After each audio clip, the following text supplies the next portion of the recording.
You're used to Russian girlie. Yes, you are. You're my grandson. Oh, Carl. Well, good evening, everybody. Good to have you here. And so many of you. It's very nice to see you. I'm Grace, and I'm from Aberdeen, and I work mostly in a school. I had the privilege of going to Greenland last year, and that's where my story is based. On my left is Tom Oakes, and Tom is a musician from Devon, living in Edinburgh, and he's here to share music and some, hopefully, little bits of story as well. On my right is Johan Sandberg, and he's Sami from North Sweden, keeping the Sami language alive. He's a writer, storyteller, and translator. And to my very right is my pal, Jackie Ross, the Aberdeenshire, who many of you will know, and she is so many things to so many people, but Scots language is her love and her passion. And we're delighted to be with you tonight. And I'm going to begin this evening with a story that I have created from a tiny fragment of a legend that really gripped my imagination when I was in Greenland. Many, many years ago, when the glaciers were still intact, in the very far north in the Arctic, on the west side of Greenland, where during the midnight sun time, the fringes of ice would thaw, their communities became apparent, and little homes were built. They would use rough stone and sods, and they would line them with skins from musk ox, seal, polar bear. And the men were hunters, and the women, they were craftspeople. And during the winter months, when the sea was ice, the hunters would go out, they would bore holes to catch fish. They would look for breathing holes for the seals, and they would catch seals. And then when the months of the midnight sun came from June onwards, they would be able to go out and paddle their canoes and go to catch narwhal and other big creatures. And back at home, the women, they would flench the meat, they would use the skins. Every part of the creature would be used for something. And in this one particular dwelling, there was a couple, and they grew fat and happy on their lifestyle. And the woman grew fatter and gave birth to a beautiful baby girl. And the baby girl had laughing brown eyes, and her hair grew thick and long, dark as a raven's wing. She learnt the skills that her mother taught her, and she often went out hunting with her father. And she grew into the most beautiful young woman. Sedna was her name. And one day father turned to Sedna and said, "Lass, it is time that you were wed." And she went, "Nah, you're fine. I'm quite happy staying with you." And however much her father and mother tried to persuade her, she was having none of it. And so time passed.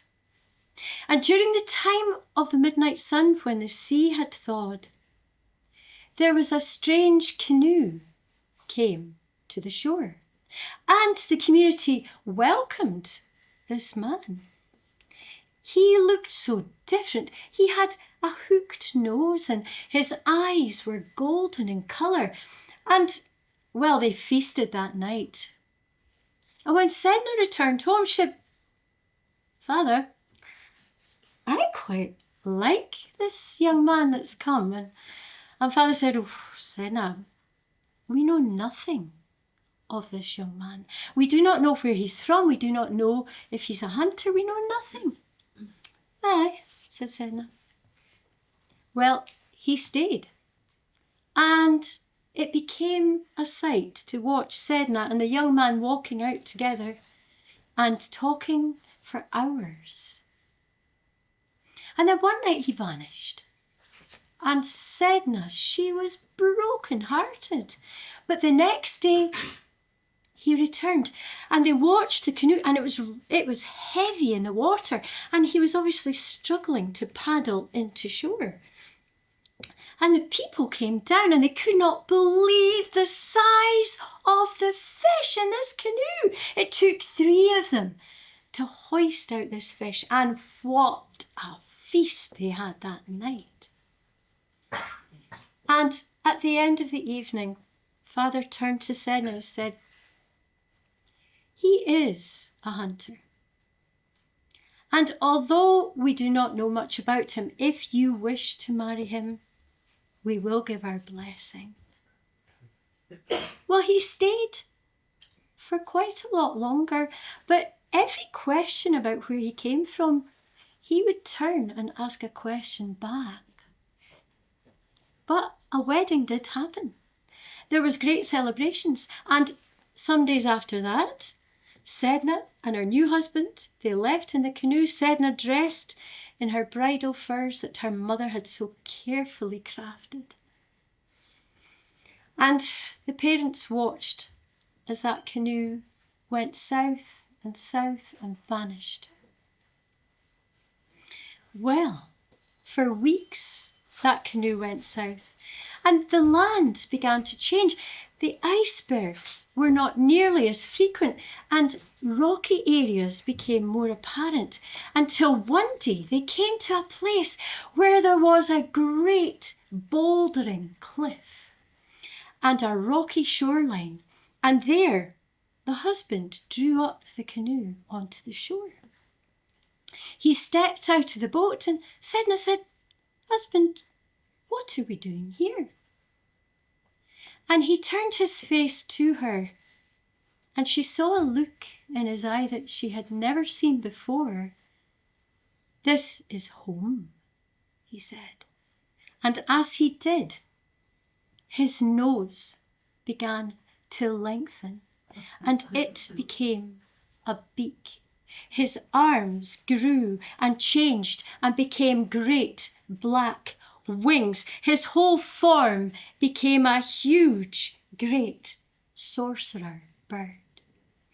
And with a cry, he lifted up, and Sedna, screaming at this creature, it came down, and with its talons, it grasped her by the shoulders and lifted her up, and she screamed with agony as those talons penetrated the furs and her skin, and she was taken up, up, up to the very top of the cliff, where she could see this great mass of sticks.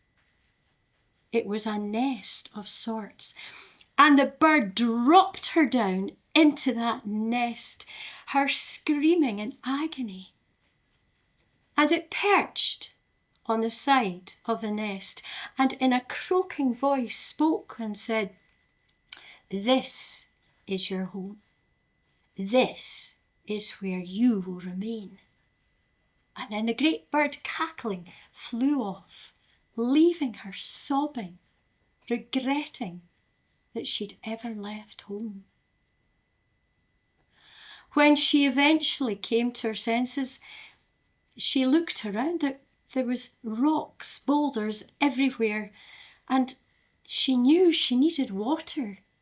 So she climbed out of the nest, and she searched and searched, and eventually she did find a small spring. But food, there was none. And over the days, weeks, months that came, now and again the bird would drop the remains of his eatings, and she would pounce on them, and she sucked every ounce of juice and tissue that she could eat. And she was left with the bones and the feathers. But she didn't get rid of them, because she knew that approaching was the cold, dark time of winter. And sure enough, the midnight sun time passed, the cold increased, and she was glad of the feathers, but it did nothing to alleviate the cold. Now and again, the great sorcerer bird would come and land on the nest, and she relished the time when she was surrounded by those warm feathers. But the cruel sorcerer was not there for long. And so the cold, dark time passed. Back at home, father and mother, they had been so anxious about Sedna. All winter they had wondered, how was she? It just did not sit with them that they had let her go. And the husband turned to his wife. He said, I have to go. I have to search for our daughter.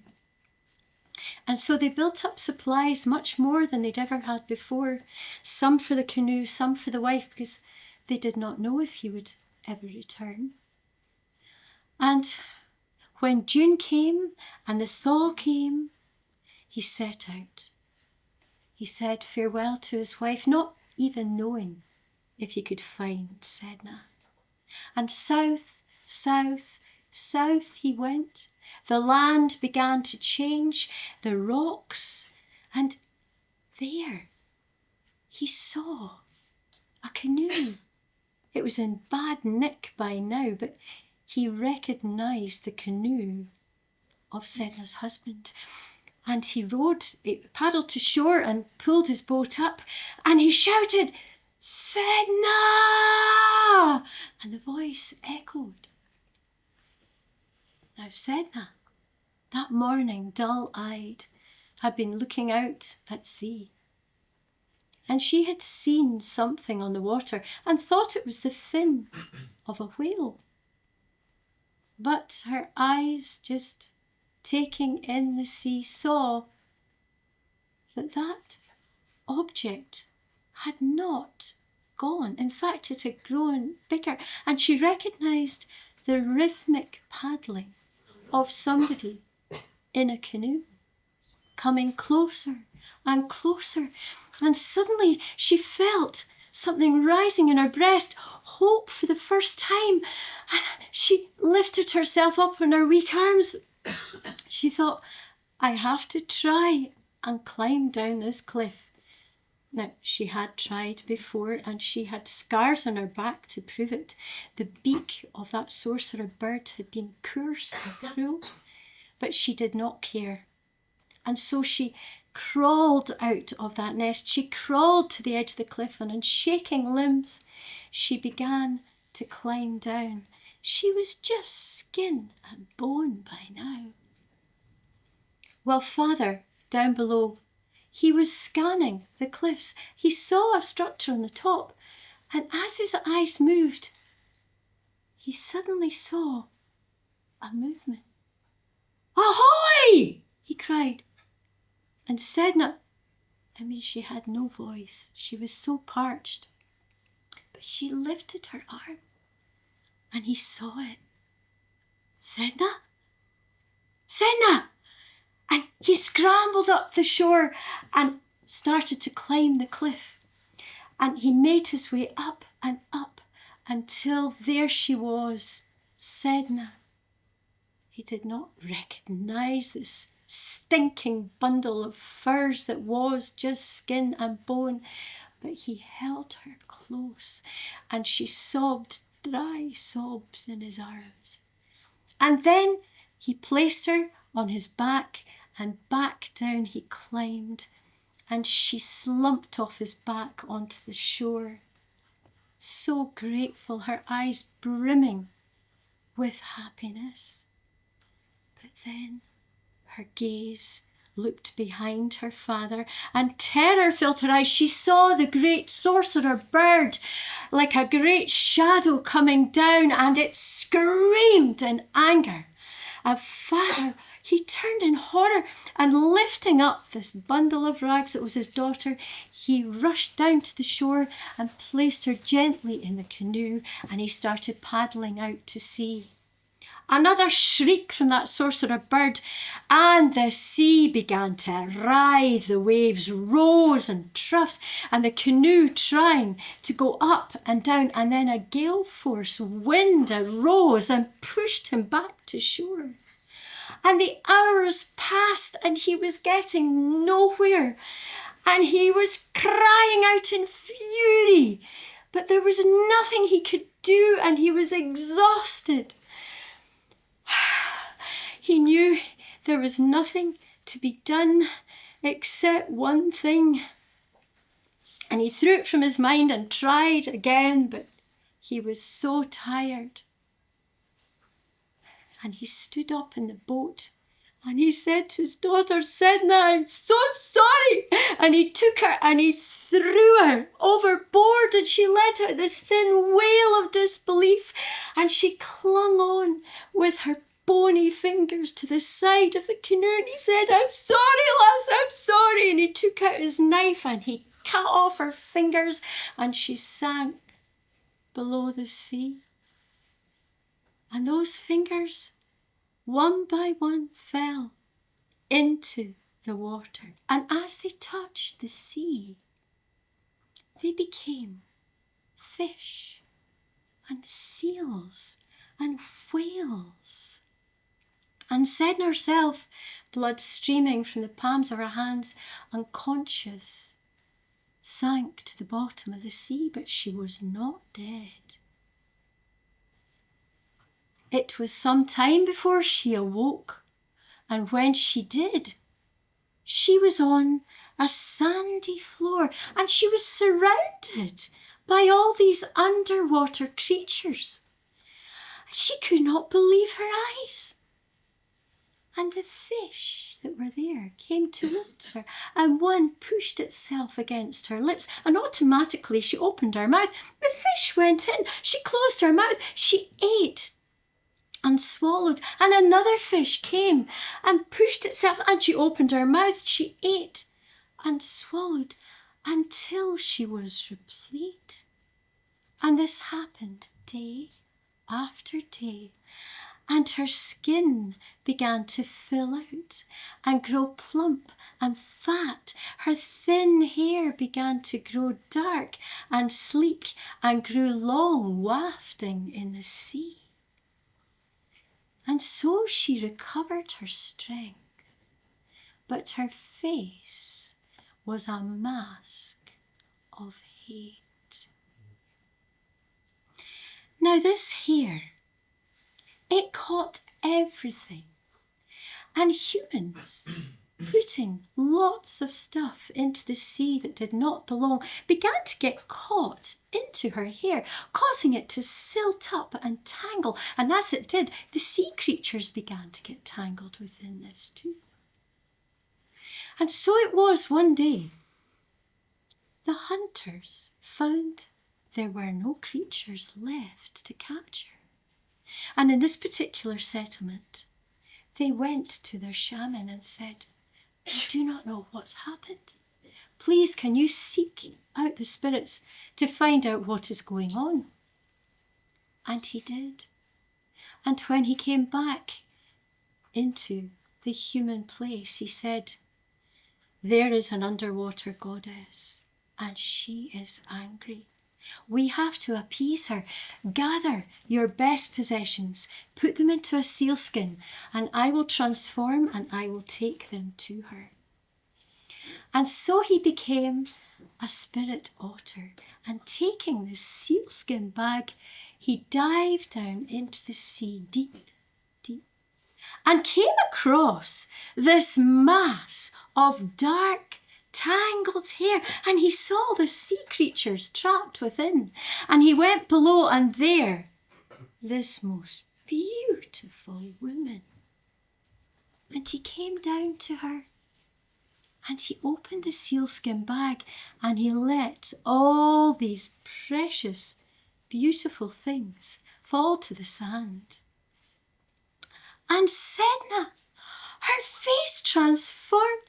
She was still so young, and she reached out her palms, and her face was full of grief once more, for she could not enjoy what was before her.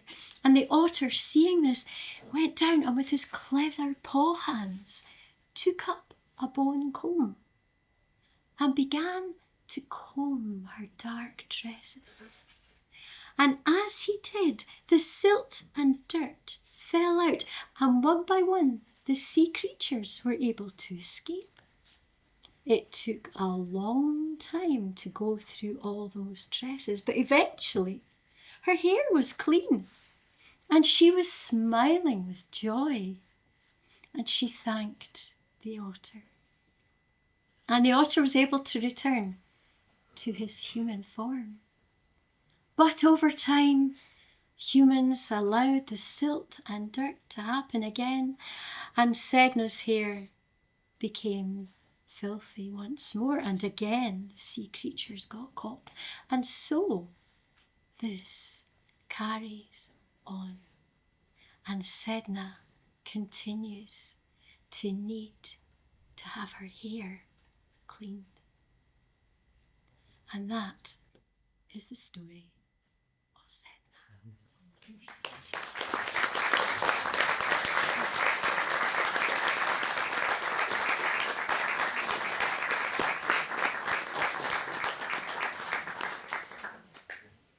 And now, Tom. Beautiful. I'm going to play a selection of stuff from all the as many northern countries as I possibly can think of. We're going to start in Cape Breton, Nova Scotia, with a tune composed by a fiddle player called Elmar Briand. I'm going to follow that with two tunes from the Shetland Isles. So I've spent a huge amount of time over the years. The first tune is called Beautiful Loch Ainsley, and that's the biggest loch in Cape Breton. And then two Shetland reels, one called Oliver Jack, and the second one doesn't have a name at all. So feel free to make one up.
Thank you. Some water for that, I think.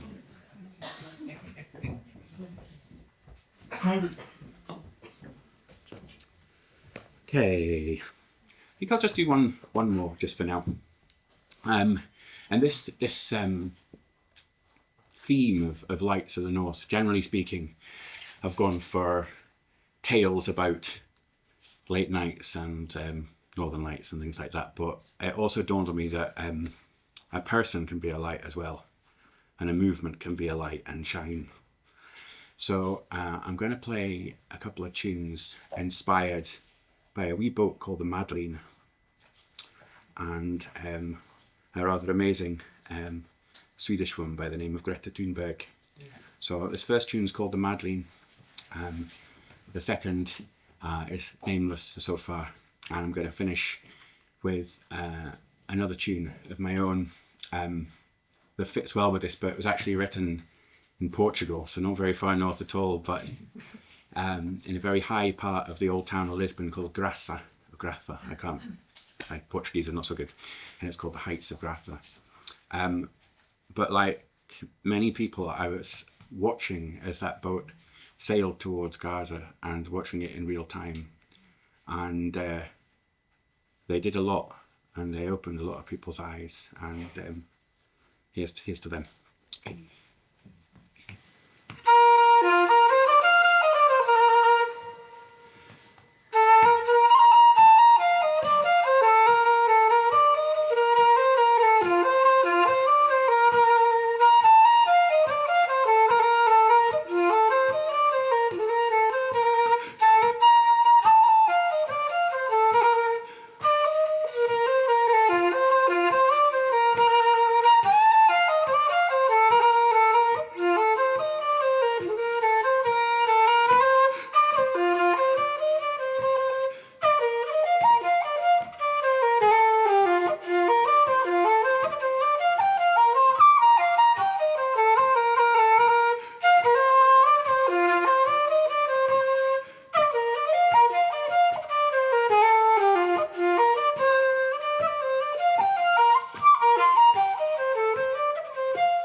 Tom, that was wonderful. Thoroughly enjoyed that. Thank you. Ewan, over to you. Okay. I'm going to stand up and share with you stories from my mother's people, the South Sami. It feels to me important to start where it all began, long before time herself had even started to think about waking up. It is said that Jopmala, the god of everything that was, that will be, and that is, was woken across the land, a vast, big, great expanse of nothing, cold, distant, horrible. And he came upon a black sea. The waves were thrashing, white-capped, seeking their way towards the coast and the skerries that faced him.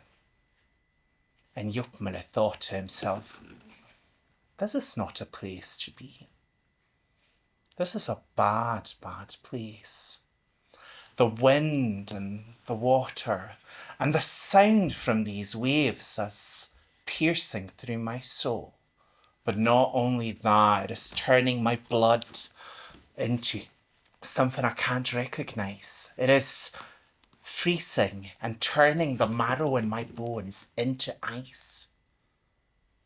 This cannot stand. This needs to change. So he did what every father does. He turned to his children and he thought of his oldest son. And he called out to Behavior, the life giver, the sun himself. And he said, Behavior, what do you think? Behavior, travel here, help me. And Behavior said, of course I will help my father. He's somewhere on the other side of the universe, facing the black, vast sea, at the edge of existence. He needs me.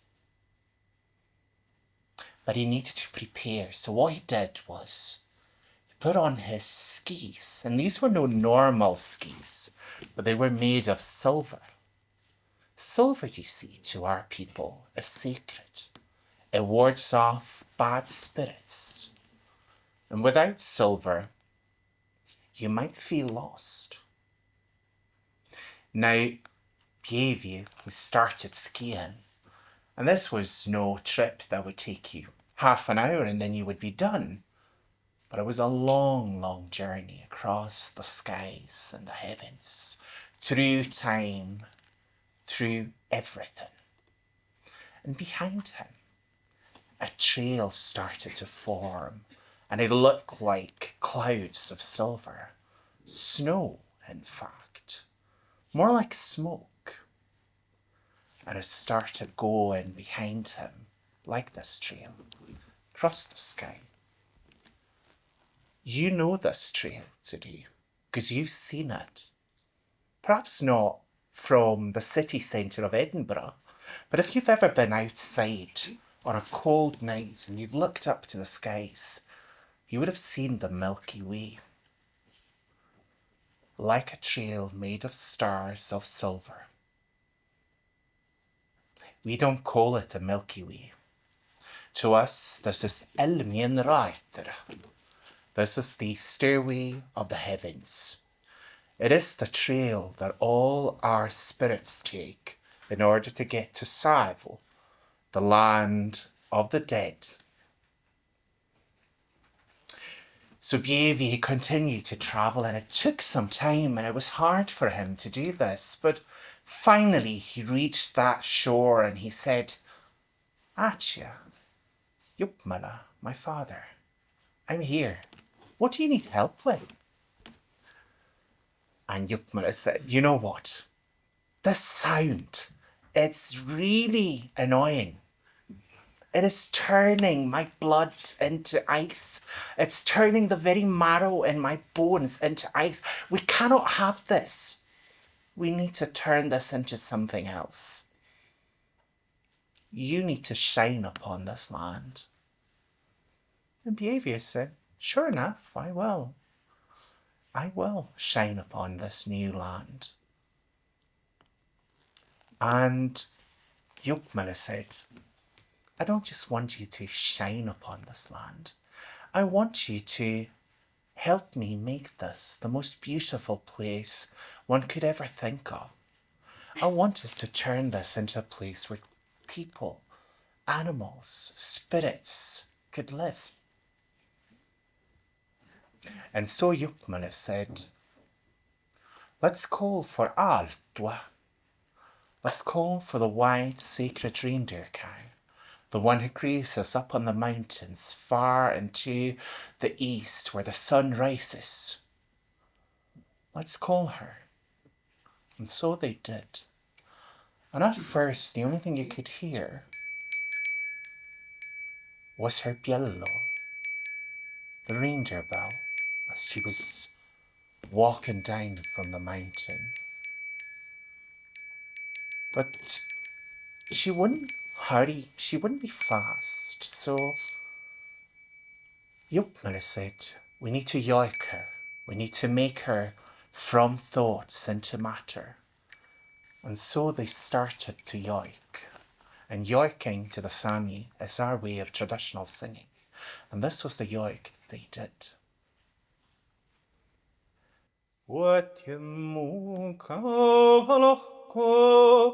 what you Miesi Sara, what ye mokaval creon, you, Alan,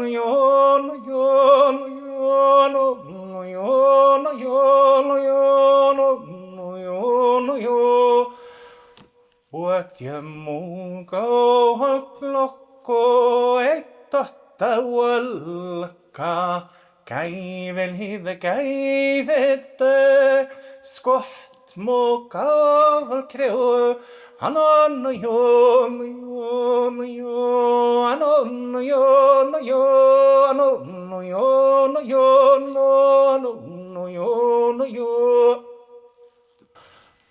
And as soon as Aldwa, the reindeer calf, arrived, Yopmiller set about doing what he had to do. Because you don't create a world without sacrifice. So he walked up to the reindeer cow and he slaughtered her. He took the bones and of them he shaped the foundaments of the earth. He took her meat and turned it into the ground. Every vein, every drop of blood was turned into meandering rivers, into rapids, lakes, little streams, waterfalls.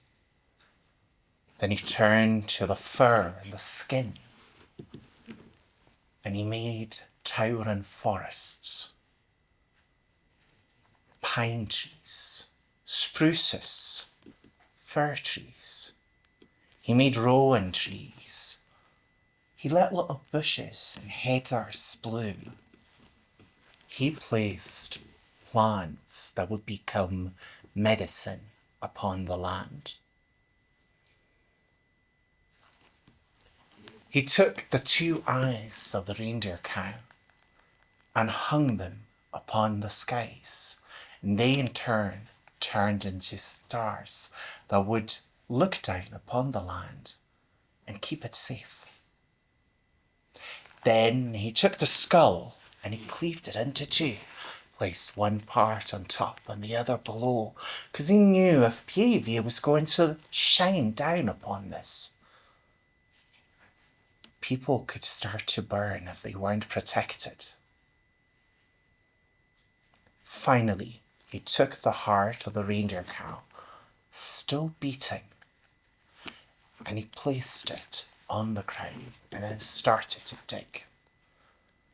And he dug deep down and buried the heart in the ground and said, "Now if everyone who is going to live here ever feels sad, if they ever start to hear the sound of those black waves, then just place their ear to the ground and they will hear the beating of the heart, telling us that the world is alive,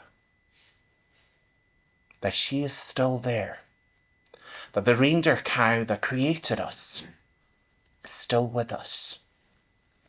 Now, every one of us is tied to her with pewter and sinew, carefully spun together and tied to the heart.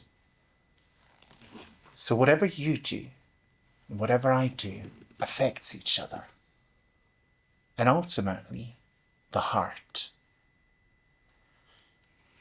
And so Yukmana said to his son, "Thank you. Thank you for helping me. I will grant you this land. It will become yours.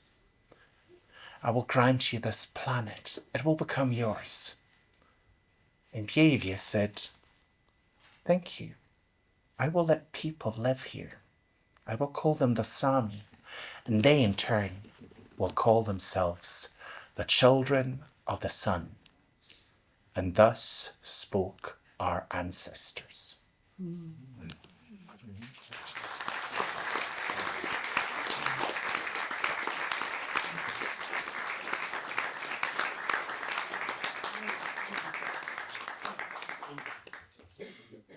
Beautiful, you. Just lovely. I kind of feel I need a moment to just let that settle, and I'm not quite sure how you follow that, to be honest. If you don't mind, we're just going to have a couple of minutes just to let it settle. Looks beautiful.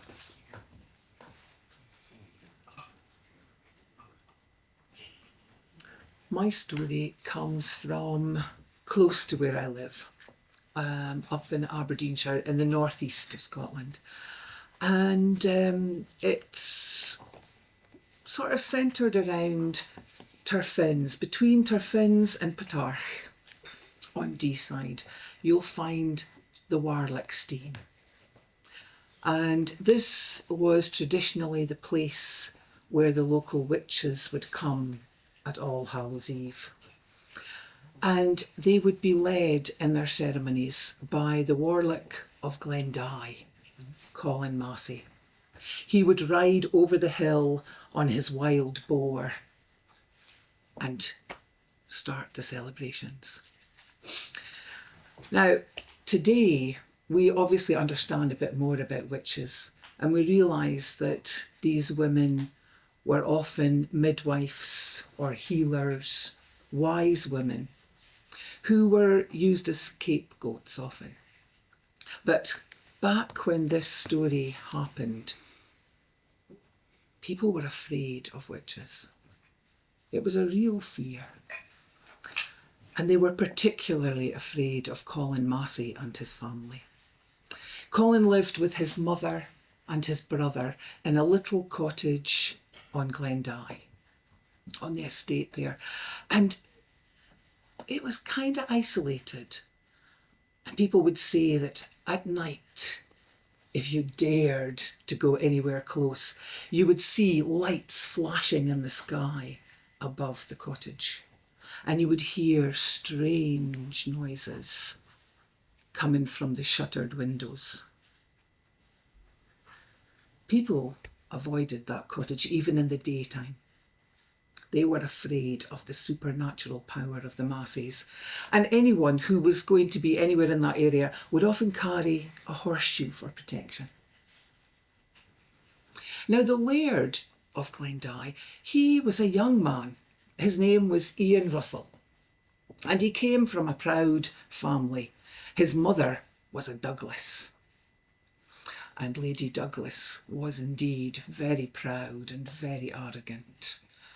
And she thought her son should be married to an equally proud family. And so when he fell in love with Dora, Lady Douglas was not happy. She did not think that Dora's father was of high enough status.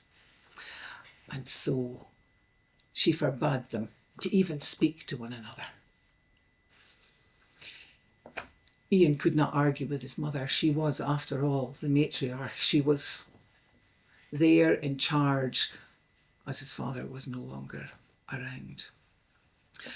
So he took up his time in hunting. He was a wonderful hunter. He was well known across the whole of the valley, up Deeside, down to Aberdeen.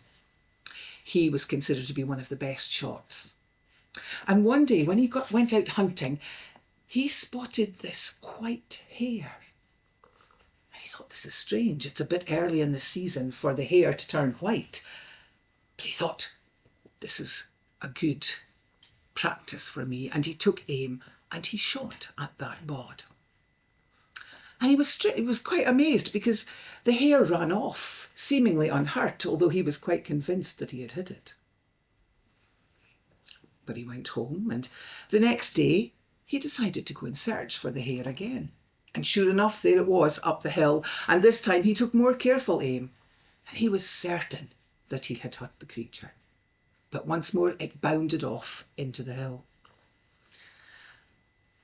He was beginning, by this time, was young Ian, to think there's something strange going on here.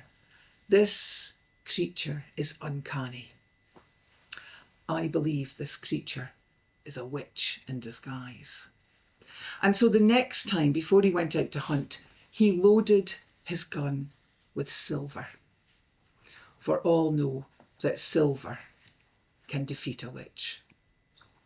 And he went up into the moors and he hunted all day long, and there was no sign of that white hare. But on the way back, he found himself strangely drawn towards the Massey's cottage. And not far from the cottage, he spotted the white hare.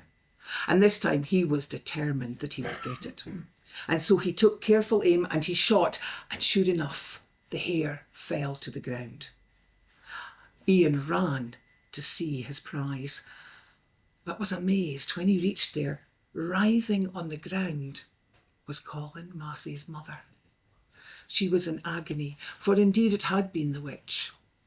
And the shots from the gun had raised Colin and his brother's attention. They came running to find their mother dying in front of them. You can imagine when the young laird saw them coming, he got on his horse and he rode out there fast. But he could hear the curses that were following him. He was glad to be home safe. And all was quiet for a while.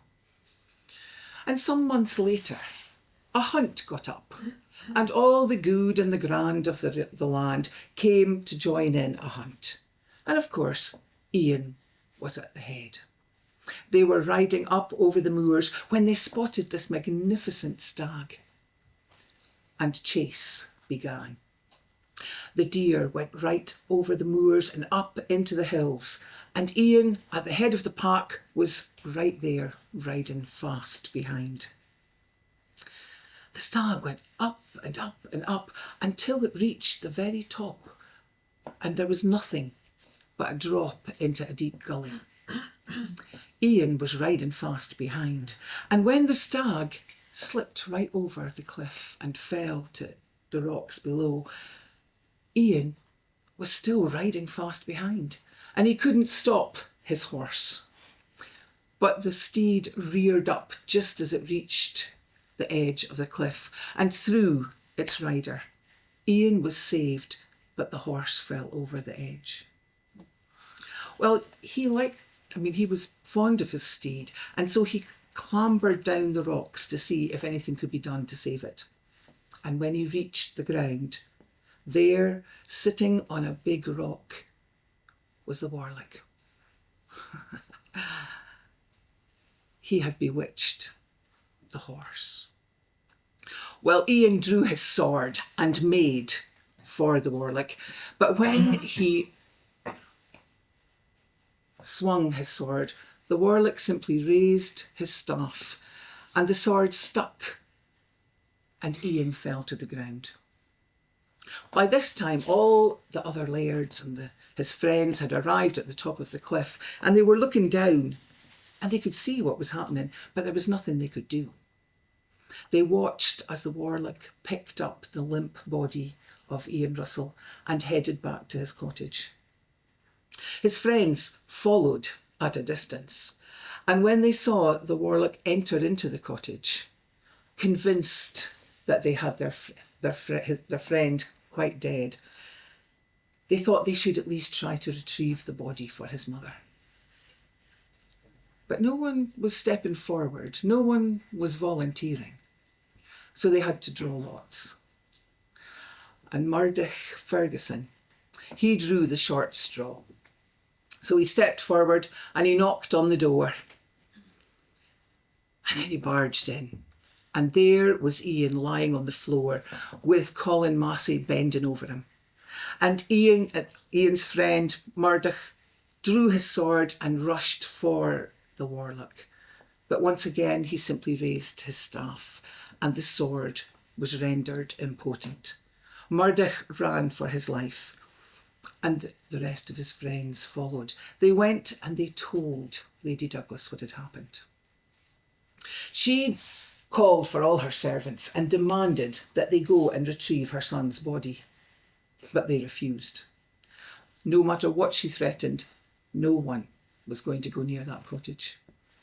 So Lady Douglas herself went, and she knocked on the door, and Colin Massey opened, and she said, "I want my son."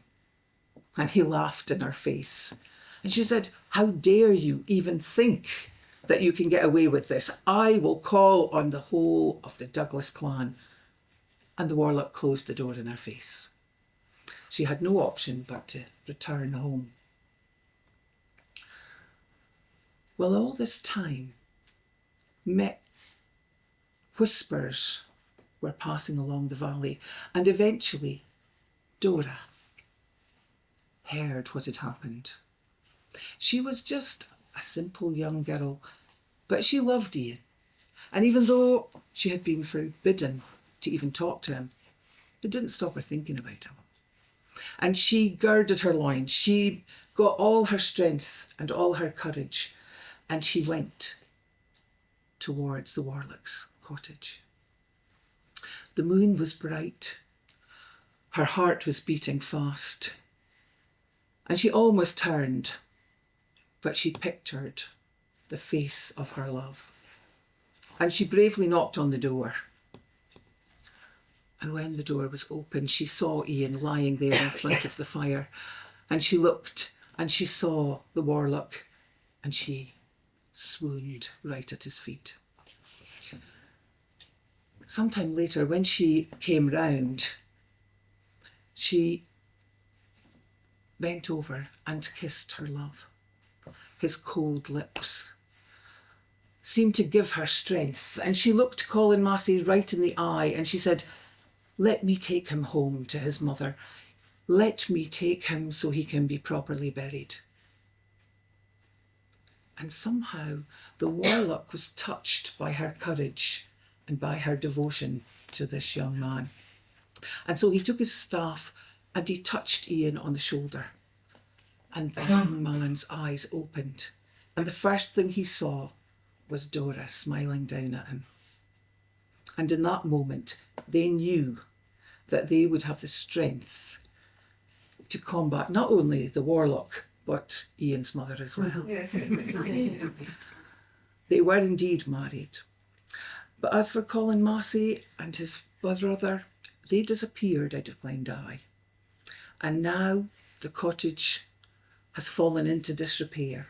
All that remains is a great ash tree, sitting there proving that love conquers all.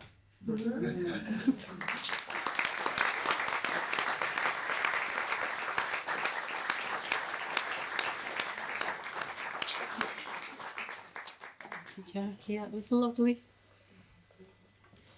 Over to Tom. Amazing. I'm going to tell you a wee story and play you a tune because I'm probably better at that. From County Donegal in the northwest of Ireland, and especially as it's getting close to Halloween.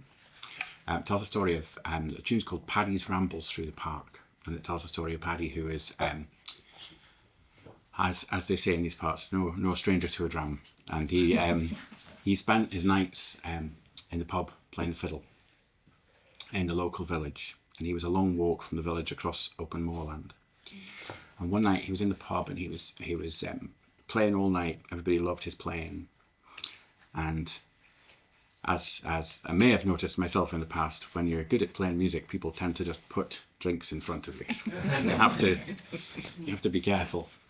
And Paddy wasn't so careful, and by the end of the night he was staggering slightly, and he staggered home across the moorland, and on his way home he saw from behind a rock, he saw a strange glowing light and some strange music, and he kind of looked down at his feet and went, no, no, no, no, no, no, no, and he carried on his way home.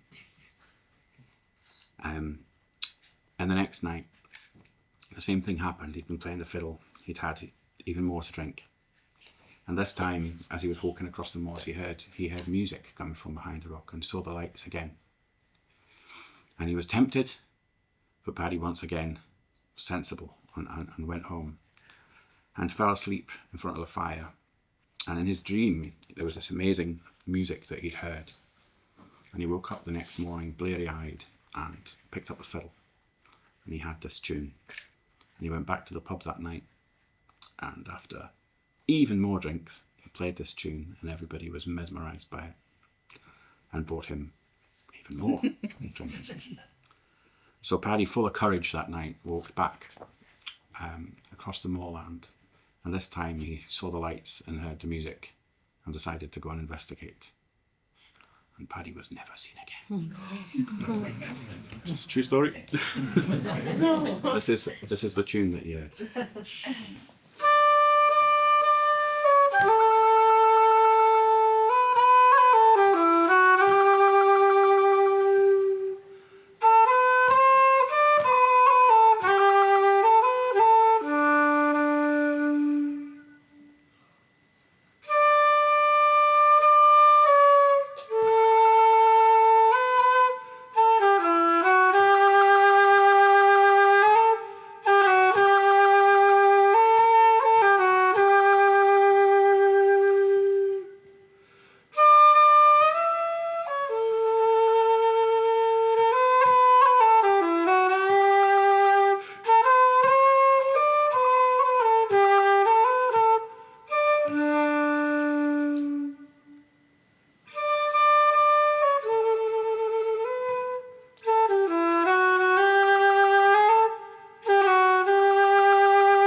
Thank you very much.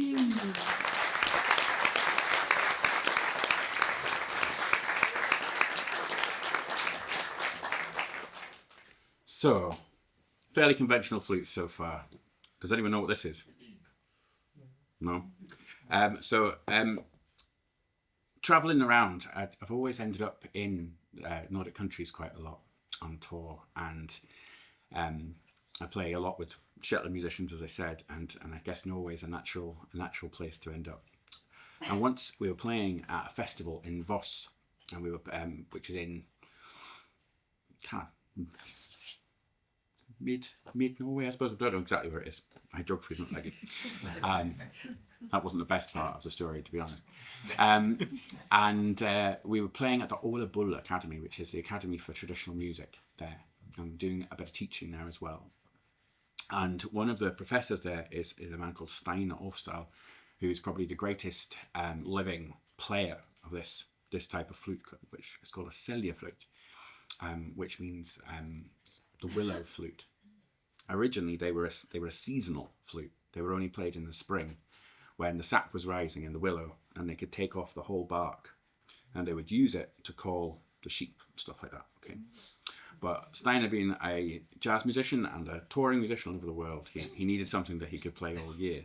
So he had these made in China out of bamboo, and he hand finished it himself. So I was lucky enough to pick up one of these while we were there.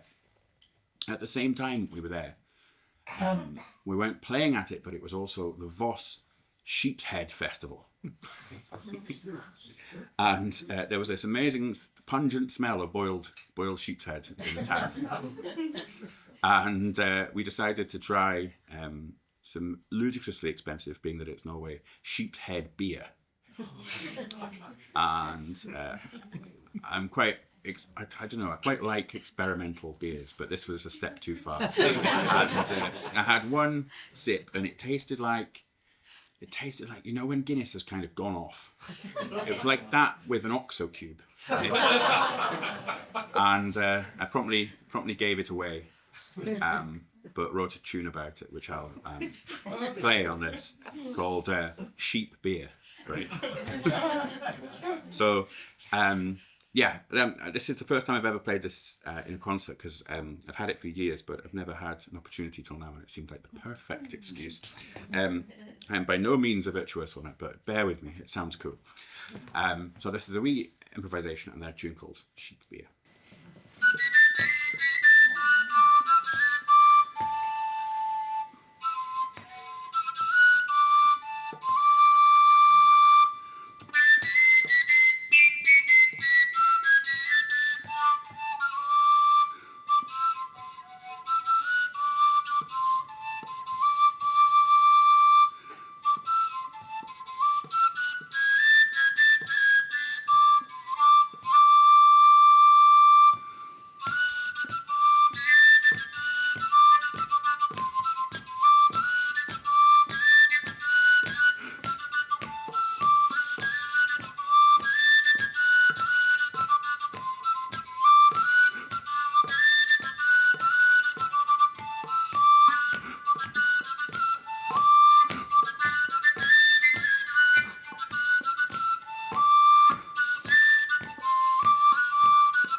Thank you very much.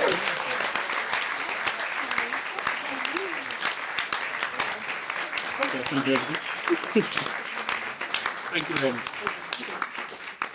Your instrument. Thank you, Tom. On to you. Okay. I'll do what I always do. I need to stand up because if I'm not standing up, I feel everyone else is sitting down, and I think that's wonderful, but I kind of need to stand up for this. And when it comes to the next story, it is one of those stories that to me is quite important because it tells the story of how the Sami became reindeer herders. Now, most of you might know of the Sami and you think that all of us are reindeer herders. This is not true. It's about 10% of all Sami today who are reindeer herders. A lot of us work as boring things like me as a teacher, translator, and storyteller, and some of us are fishermen or work as nurses and so on. But this story is important to me as one of very few people who speak my language. You've heard how endangered Gaelic is, something around 40 to 60,000 speakers. My language is spoken by 1,000 people, and people try to get rid of it, and they beat it out of children. For a long, long time, couldn't speak it in public, you couldn't use it in schools, and children grew up being taken away from their homes and taken away from the language. So many of these stories that we learn, we kind of forget how important they are also to the language. This story that I'm now telling in English is one of those old stories. It was noted down in the 50s by a man who was born in the 1850s, who in turn had heard it from one of his ancestors. And we know that this story goes back all the way for as long as we can remember. And the way it's been told in South Sami, it's very poetic. It follows a very specific rhythm that I can't really recreate in English. But this is the story of how we became reindeer herders. Now, it all started a long, long time ago, as most of these stories do. And I was a young Sami man, and he was walking across the mountains, and he was yoiking because he felt happy. So he went, Stwarra variano, stwarra variano, yana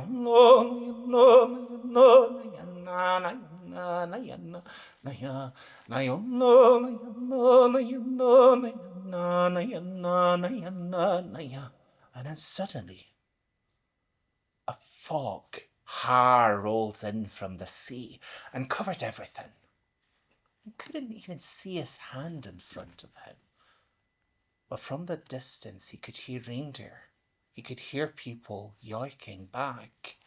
Alto miesie quato minia, alto miesie quato minia, na yo no na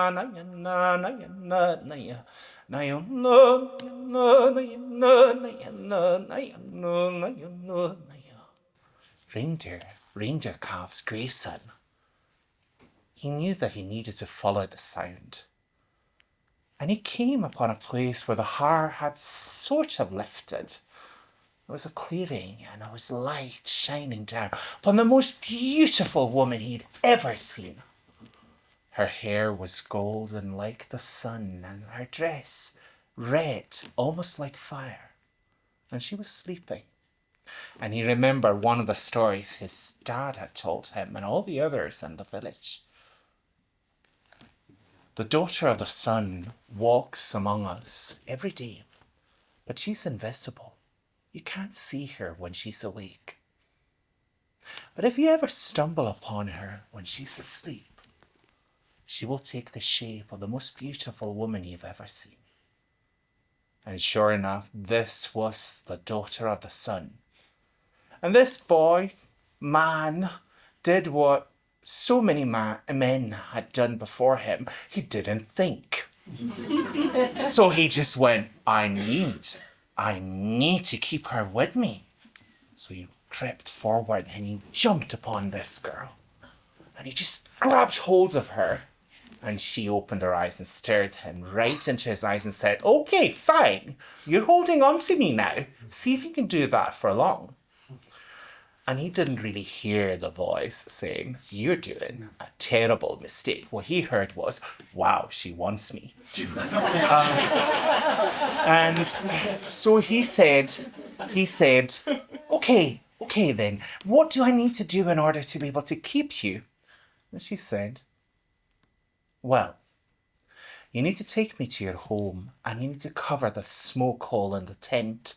Make sure that it's completely dark inside. You cannot have any fires going for 3 nights. No light gets to enter this tent." And he says, "Well, okay, fine, that sounds easy." And the first night goes quite well and he's very proud of himself. It's very dark inside, but, he's happy. The second day is a bit trickier, but he looks over and he sees the eyes of the girl next to him and he goes, "I think I can survive this one more night. Yes, we're not seeing each other, but she's very close to me, so this is nice." But the last night, it gets cold and he hears things outside and he goes, "What if I just open the smoke hole a bit and look outside?" And so he does, and he sees the sky with the stars above, and it's beautiful, of course. But this is a grave mistake. For the daughter of the sun wakes up and she goes, "Oh, I can see the eyes of my father and my mother, the sun and the moon." And she turns into light and goes straight up into the sky. And the boy, thinking he can keep her, he runs after and goes, No, you were supposed to be my wife." And he runs outside and he hears her voice from the skies. And she says, "You know what? You still have the reindeer down there. I have my herd. It can still be yours. You may not have me, but I will give you my reindeer. But you need to follow 3 simple rules." "Oh, of course I can do that. That's easy," the boy said. As we all know, he can't follow rules. But he said, "Yeah, we'll follow your rules." "What are the rules?" "Well, the first one is don't speak." "Okay," he said, already speaking. And then the second one was, you cannot turn around, no matter what you hear behind you. And the last one was, now follow the reindeer. That one he could do. So he started walking behind the reindeer, but behind him he heard noises of wolves and wolverines and bears just running up behind him, and he felt like, no, I'm going to get killed. So he turns around just for a quick peek to see if there's something there. And sure enough, what happens is that a third of the herd turns into stone. And the daughter of the sun calls out and says, now you've done it. Oh well, got 2/3 left. There's still hope for you. Remember, don't turn around. So he starts walking again behind this herd. But soon enough, he starts hearing the sound of weapons and men hunting him that showed it. These bandits he'd heard of from his old stories. And he goes, she said something. I should probably listen to that. But this? Nah. So he turns around. And another third of the herd goes completely wild. They turn into what we now know as wild reindeer or caribou. So the daughter of the sun calls out and goes, now you've done it. I can't believe you men must be so stupid all the time. Oh well, the last part of the herd will be yours, but here's the deal. From now on, you will have to follow in their footsteps. They will not stay around your tents. They will not be easy to tame. You and everyone who comes after you will have to walk behind them. They will not belong to you. They will belong to the wind, and you will have to follow them. And thus spoke our ancestors.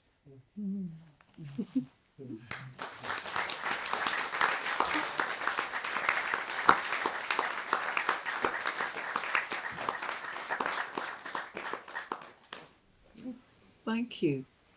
Well, I think Tom's wonderful flute and your talk of language has made me decide to do something I wasn't planning. I'm actually going to tell you some verses from a poem called The Whistle. But I'm going to tell you what it's about in English because this poem is in Doric, my mother language. And this poem was written in the early 1900s, I don't remember when, but Charles Murray, who came from a village near me, he wrote many poems in our dialect. Although he lived in South Africa most of his life, these poems were like a call back to his childhood and a yearning for home, I think. And this particular poem called The Whistle is about a young boy who makes a whistle from a rowan tree. And he plays it all summer long. And the poem talks about all the different wonderful tunes he plays. And then the winter comes, and so he's no longer working on the farm. He is sent to school, despite the fact that he really doesn't want to. And the master, the dominie, burns the whistle. And that is the end of the whistle. And it's an allegorical story about our language and how going to school, many people my age would have been belted if they spoke their language. I fortunately went to school where we had a very enlightened headmaster and we learned these poems. So this has been in my heart since I was, 8, 9, 10. So I won't do the whole poem, but I will do just a few verses. Oh, The Whistle by Charles Murray. He cut a sappy sucker for the muckle rodden tree. He trimmed it and he wet it and he thumped it on his knee. He never heard a chucket for the hara broke her eggs. He missed the craggy heron nabbing puddocks for the segs. He forgot to hound a collie at a cattle from the strayed, but you should have heard a whistle at the wee herd maid. For lying long a mornings, he'd clad a cup for wicks, but noo he had his bonnet on afore the lave had bricks. He was whistling to the porridge a hotrin on the fire. He was whistling oot the Travis to the Bailey and the Byre. Nae a blackbird nor a mavis fa hae piping for their trade, were a mara in a whistle at a wee herd maid. But winter come. Now, you see, I've said it out of order. This is the last verse. And because you... But the snaw, it stopped the herding. And the winter brocht him dool. And in spite of hacks and chilblains, he was shod again for school. He couldna such a catechist nor pipe a rule a three. He was keep it in and lick it fin other loans got free. He often played a truant, though it was the only thing he played, for the meester brunt a whistle at a wee herd maid. And that's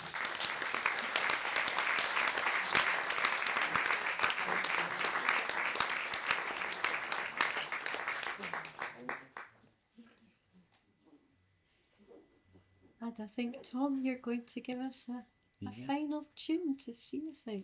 I think so, yeah. But just to say thank you so much, people, for coming to share our evening with us. And thank you so much to each of our tellers for what you've given tonight. It's been very special. Thank you. Yeah. And thanks to you, Grace, for steering the ship. Yes. Give on there. Okay, thank you very much. Everyone, it's been amazing. It was a very easy theme for me, this one. I spent a lot of my 20s and 30s on tour playing music, and a lot of that you just kind of go where you're sent, and for me it was always Scandinavia, usually in the dead of winter. So I was in a band based in Helsinki for a long time, and we would go over and record usually in January, and it was beautiful and freezing. And every time I went, I always was desperate to see the Northern Lights. I never did. Toured all over the north of Norway, all over the north of Sweden, probably 20 times at least. Never saw the Northern Lights. And just before my 31st birthday, I met my now kind of nearly wife, I suppose, in Exeter, of all the godforsaken places. And I was born there, I'm allowed to say that. And she's from Iceland. And after a few years, we eventually got round to going to Iceland and met her parents. And it was the first time I'd ever been to a Nordic country and not been working. And the second we got to Reykjavik and we got out of the car, that's the Northern Lights above. So it's a bit of a life lesson to not work quite so hard and to look up, always look up. So it's a tune called The Night We Saw the Northern Lights. And I'll follow it with upbeat Irish tune, rather appropriately called The Moving Cloud. Thanks very much for coming. Thanks to all of you as well.